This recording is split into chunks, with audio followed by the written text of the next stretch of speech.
Hello, I'm going to discuss Chapter 4 of the Class 11 Gandhian Studies, which is published by NCERT.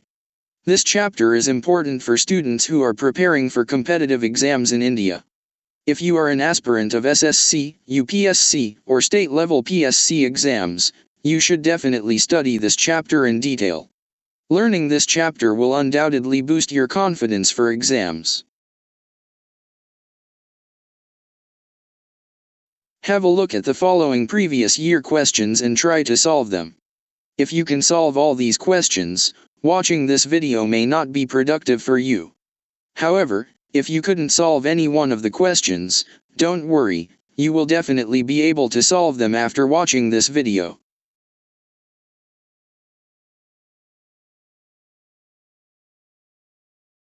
This chapter discusses the role of Mahatma Gandhi in freedom movement.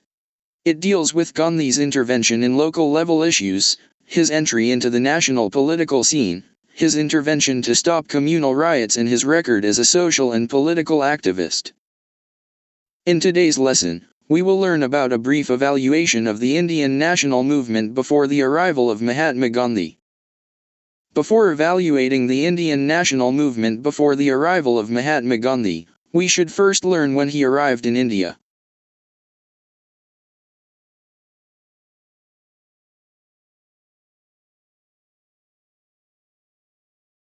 In January 1915, Mahatma Gandhi returned to India from South Africa. He established an ashram at Kokarab in Ahmedabad to accommodate the Satyagrahis who accompanied him from South Africa. Later, he shifted it to Sabarmati and established another at Vardha. Upon Gokhale's advice, he kept away from politics for a year.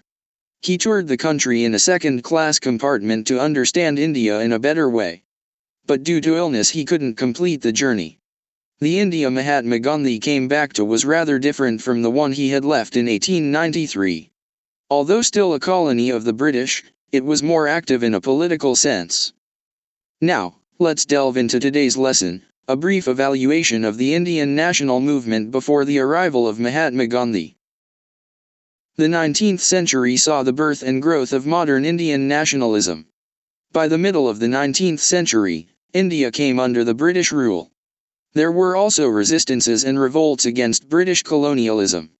Of these, the most important was the Revolt of 1857. The rise of nationalism was the result of various factors. The following were important among them: political unity, Western education, socio-religious movements, development of modern means of transport and communication, role of press, role of writers, racial discrimination, Ilbert Bill controversy, rise of middle class, influence of historical research, Lord Lytton.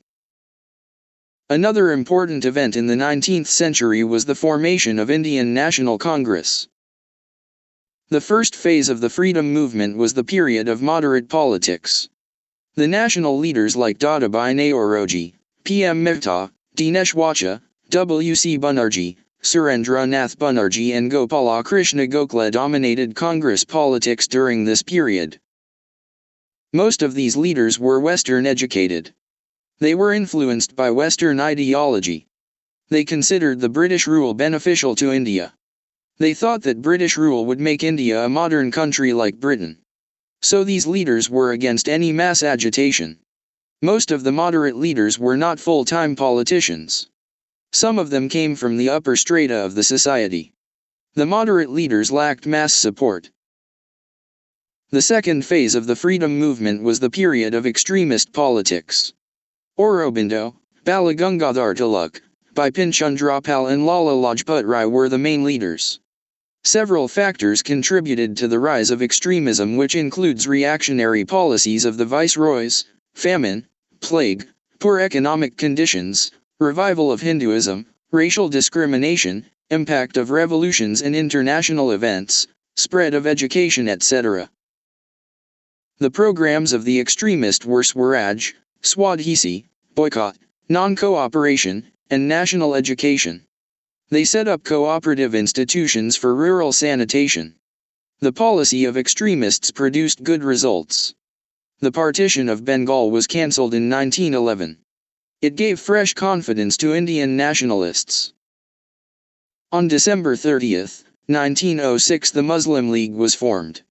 It also emerged as a powerful political force in the national scenario.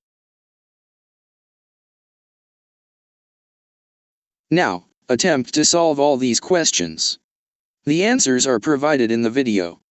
If you don't find them initially, consider watching it again, you'll certainly get them. Thank you for your time, and have a nice day.